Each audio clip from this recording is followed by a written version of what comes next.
Welcome to Cafe Maxie. I'm Jazzy, and my guest today is Tiesa Leggett. She is running for candidacy for District 6 in Fort Worth. Thank you so much for joining me today.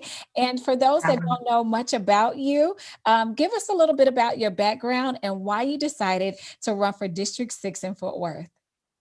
Absolutely. Thank you so much for having me, Jazzy. My name, like you said, is Tiesa Leggett, and I decided to run for city council because I wanted to see some localized change.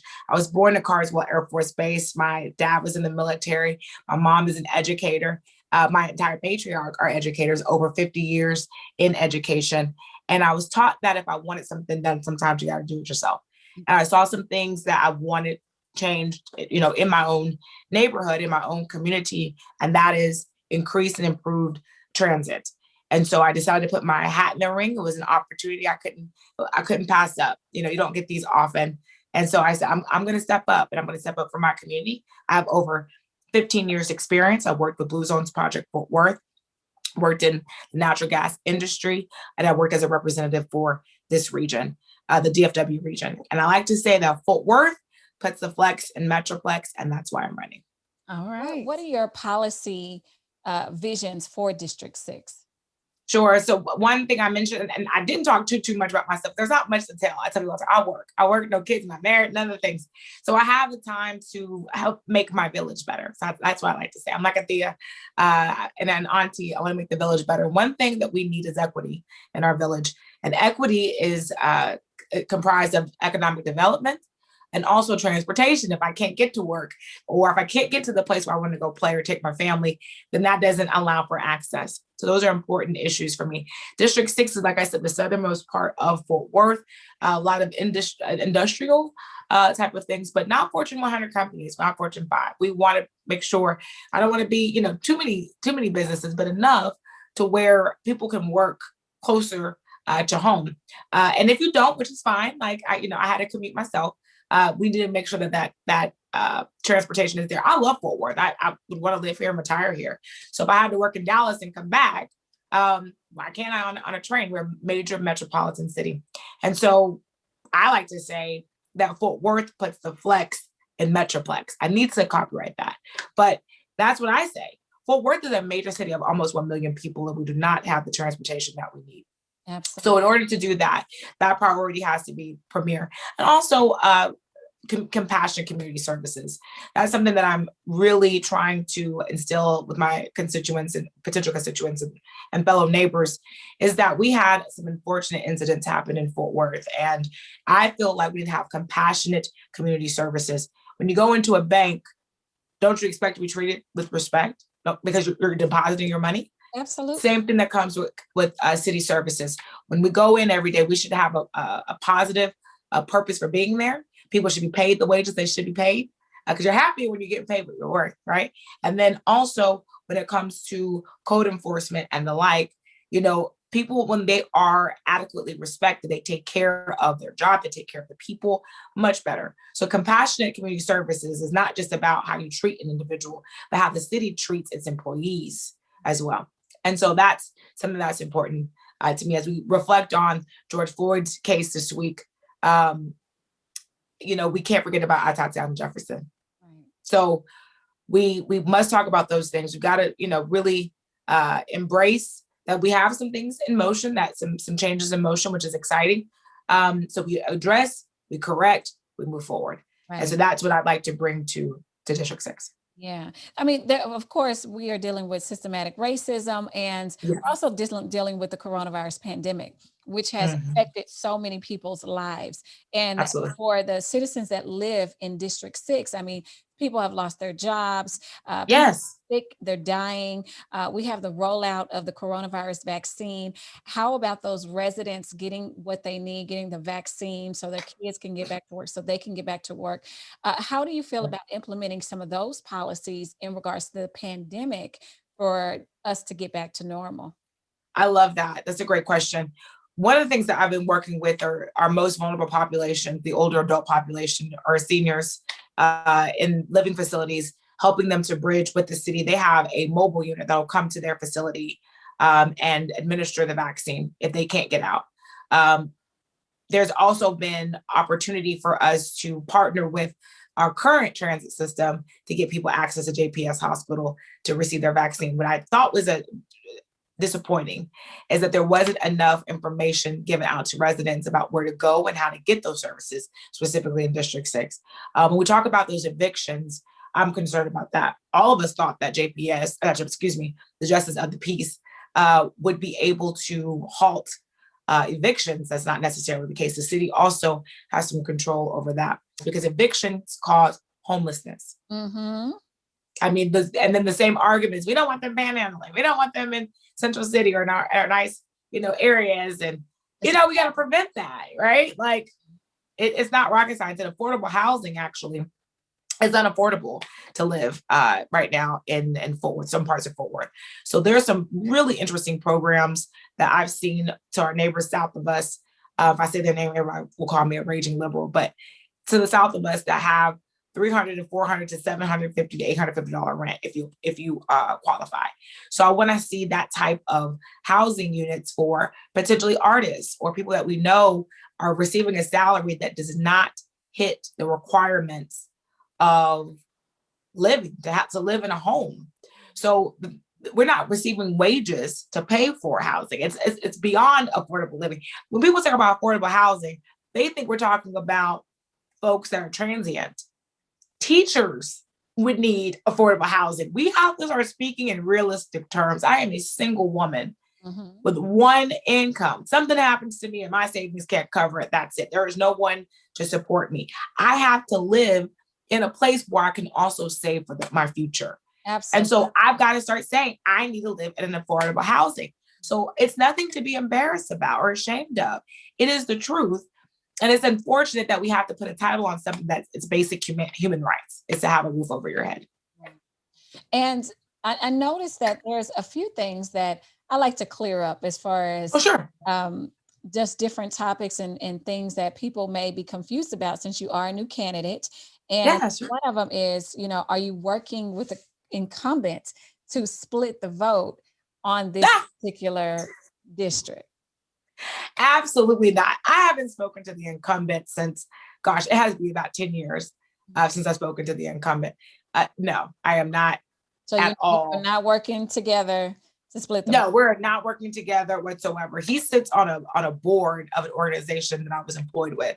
And so there is a correlation there. But I never spoke to him in that official capacity ever. And if anybody's worked on nonprofit organizations, typically your CEO directly speaks to board members, not the role of the title that I had. So I would not have to speak to him directly, but be inappropriate actually. So while he's my council person, back to the point of lack of communication, even on our services, he didn't talk to me either. So, and knew I was employed there. So I never said hi, never said welcome or anything. So, so that's not true. No. Okay. No. All right. Just want to clear the air. And, I appreciate that. No. I noticed you're running for the seat, District 6, and the record shows you have listed a Crowley address on your application, and it's also listed on your voting record. Are you eligible to run for this seat?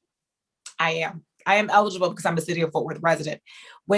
Before everybody started moving down south, that was Crowley's area before they were incorporated. So our mail kept getting lost because it was originally Crowley proper. So we just put Crowley on there and we get our mail. If we put Fort Worth, it gets lost. So sometimes people put Fort Worth and I'll get it, but the higher likelihood if we put Crowley on the address. So it's just an address thing. And our kids would go to Crowley ISD schools, but we pay Fort Worth taxes for water services like police are all Fort Worth.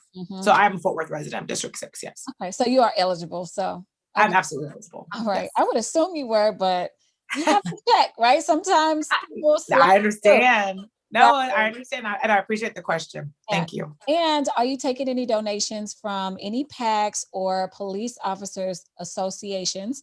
And if so, why? Thank you for that question too. I would have accepted some from political action committees, but no one's given me any. This race is expensive. I can't wait to do a follow-up on May 2nd.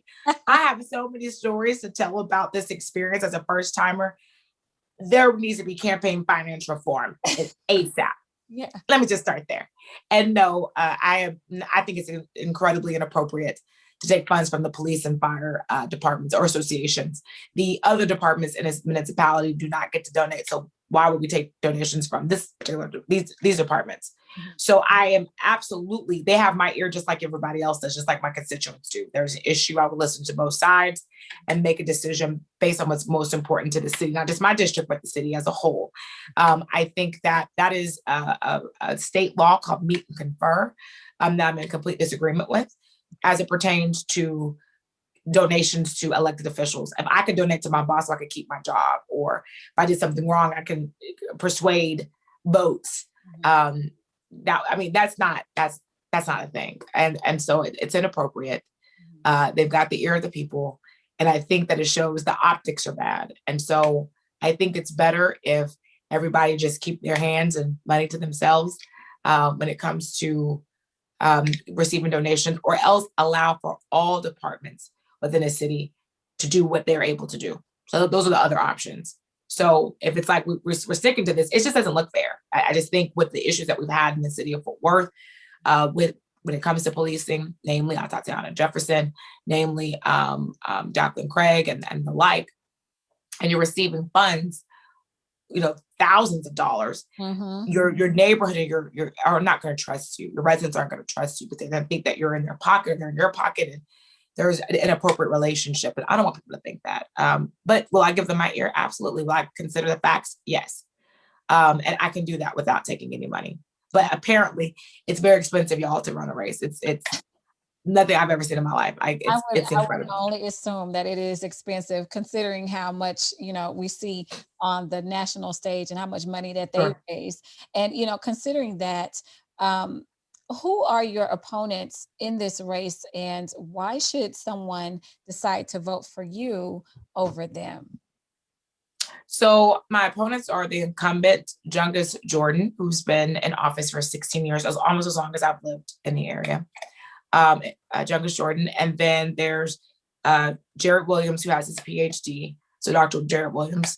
And he's been in the area, I'm sure, 5 or 10 years or more, I'm not sure. But what makes me different from both of them is the obvious. We've been under one type of thought process, having a man in office for 16 years, which, that's neither here nor there. But I think we do need to change. As you heard in my dialogue about compassionate community policing, I'm the only one that brought that up. I'm the only one that says Tatiana Jefferson's name. That's important. Because the thing about it is we have to attack tough issues, and women, we have a knack for that we know in order for things to heal, we have to expose it to oxygen. And right now we keep covering the issues up. And Jacqueline Craig's issue happened in our district. I've never, in all the forums I've been on, no one will say that incident, while I know there was other components to it, it was embarrassing. And it made headlines, and we didn't address it properly. Because regardless of what you think of individuals, the people of District 6 said to the mayor and to the councilman, the incumbent, said repeatedly, you're not listening. You haven't listened, and look at what happened. And then someone said, well, let's just move forward from this. Well, no, you can't. That's not how that works. You have to sit and listen and write down what happens to those individuals. It's happened to me. It wasn't Fort Worth PD, but I've been certainly profiled. So Absolutely. Do you think that District 6 has a systematic racism issue in that area in regards to the police department? I think the city of Fort Worth has a systematic issue. I think it's the city of Fort Worth. Can it get better? Yes. Yeah. How can we? It absolutely can get better. The first step is learning how to listen, having those two-way conversations, ensuring that when you do something well and you implement ideas from residents, that it's written out, it's taken back to them. We have data to show progress. See, in any other nonprofit, you have to have a report of some sort, and you show what you've done, to improve your organization. Right. I expect that from the police department, their numbers. How many arrests have you made? How many went to, conviction? Why? What are those demographics of those people? Where did they live? We're in an era of technology. That's something you can put in, someone else can put in. So we might be underfunded. If we can't get that type of data, then we need to have more funding for that. And the CCPD we just approved last year, close to $1 billion. Oh, wow. 1 billion to CCPD, close to it, by a little bit over 800 million, I believe. Okay. Up to 30 years. So don't tell me we don't have the money for it. I'm not going to raise taxes for it. We already did. We already said this bond was okay. Mm-hmm. And so we need an independent citizens committee to talk through what we want that money to go for. And I'm not talking about defunding the police. That's the other thing, Jazze, that I would say is when we talk about utilizing and investing those funds for transparency or for out of school time programming to prevent crime. Oh, you're defunding the police. I didn't say that. Not one bit. I'm saying I don't want it to go toward more guns necessarily. I think it potentially could go to something else. So you're saying the funds to be reallocated to maybe more community policing or mental health institutions that can help people in more ways to help the community? Sure, absolutely. It's funny because when activists, which were so needed, bring up those types of points, it's manipulated every time, right? People here reallocate, reimagine now. It's like we've used every word to soften the blow of we don't really want to invest in something we don't need. Okay. So I'm going to call a thing a thing. We have children that need access to out of school time programming so that we can dissuade them from making the wrong decisions. I don't want to raise taxes. We've got close to $1 billion that's going to police departments. They have community services. They do too. So we're saying, okay, community services, we're going to give you some more of that money. We want that to go to parks and rec and do more of those team building, sports and things like that. They've got departments that could be a part of it. So it's still under the police. So it could be a partnership or, dividing of how the dollars are spent, but it still could be under the auspice of compassionate community services. Right. See, police, that's what drives me insane. It drives me crazy. They are a community service. Why are we saying defund the police? Why are we using that language right now? In Fort Worth, specifically, we've already funded them. They're already funded. So we can move on from that. Right. They're funded. So up until 2030, we just gave them over 60% of the people Fort Worth said, here's the money. Okay. So now we're just saying, how are we going to allocate that money in our community? How are we going to invest into our community for return? Absolutely. If we invest into services and the child becomes this great soccer star with a big heart and compassionate community and even wants to be a police officer because they were so inspired by the ones that used to play with them, that's a win. Absolutely. So I think we get caught up in the verbiage and not the action that we're the accomplishment that we really want, and that's a safer community. Thank you so much for that. And, because I know that's a big topic and we could keep going on and talking about that for a long time, but I know. We know that the election is coming up May 1st. A lot of people don't know because it's a local election. It's not national. It's not on CNN all day. And so why would you encourage people to get out and vote on May 1st, and where can they vote? Absolutely. We'll have some graphics, or you can email me at info@Leggett4D6.com or go to my website at Leggett4D6.com. And we'll have all of those sites listed if you live in the Fort Worth area. Okay. It is so important. And I want to help disenfranchise voters for a second, because I know for the local election, when I was trying to get people to vote, I've got neighbors and friends alike that said, for the federal elections, there's an electoral college. I don't feel like my voice is going to get heard. Right. All right. I'm going to take that right on out. Let's talk about local. It is truly popular. Vote for vote. You vote for vote. And so if you walk past my signs with I'm the only candidate that was brave enough to put her face on her signage, because I want you to know who I am. I care about all communities. I want them all to be safe, but I need you to go vote.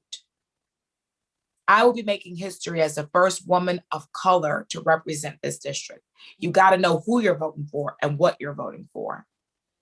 I don't say this for any reason other than for our people of progress to want to see safety measurements, to want to see digital equity, access, to remove systemic inequity.